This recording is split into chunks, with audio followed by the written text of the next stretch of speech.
Name is actually Milton Cohen. I'm the CEO here at Caring Closures, or CCI for short. I'm joined by Zach Molnar, our finance director. We hope to see you in our breakout room. Here at CCI, we are applying a long-forgotten, yet proven intervention of the past to solve the epidemics of today. This intervention was over 50 years ago, back in 1970, when we had a massive epidemic here in the US of children overdosing on aspirin. You see, aspirin's bitter to the taste, so kids wouldn't take it. Manufacturers flavored it like candy in response, and as soon as they did so, kids started taking it like candy, and you can overdose on aspirin. We intervened with the child-resistant cap and closure here on the right, proving access control as an intervention, generating a 45% reduction in US child mortality from drug and supplement poisonings, 45%. Such an effective intervention that the entire world implemented this, but 50 plus years later, all the world has long forgotten the important lesson in access control, and today just sees everyday packaging. But here at CCI, we see a foregone opportunity to apply this important lesson of the past to the epidemics of today.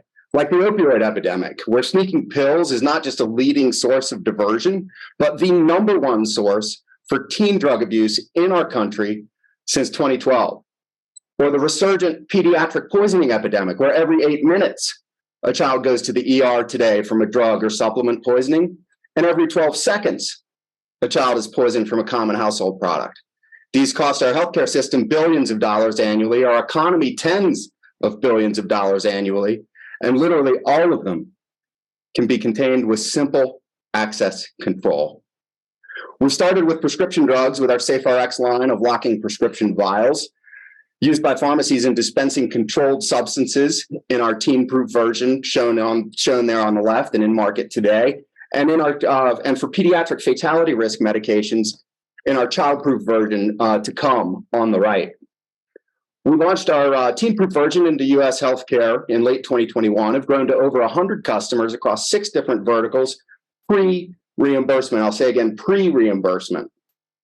We tripled our healthcare revenue last year, on pace to quadruple it this year, with 60% of our budget already sold or quoted in our pipeline. And we expect this growth to accelerate rapidly with reimbursement.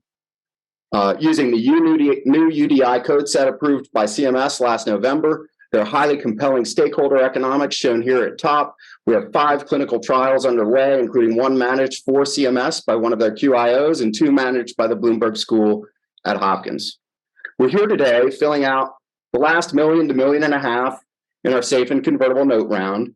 At the summary terms shown here, we have pharmacy sector, healthcare sector, social impact investors, and YPO colleagues of mine already invested in the cap stack, and we'd love to have you join us. I want to finish just by saying that 10 years from now, I expect our cap and closure technology to be as ubiquitous as child-resistant caps and closures are today the world over. And if we're successful doing that, we'll have saved tens of millions of our children and teenagers, tens of millions of our most vulnerable, our kids. I hope you'll join us not only in our breakout room, but also in our important mission. Thank you very much for listening.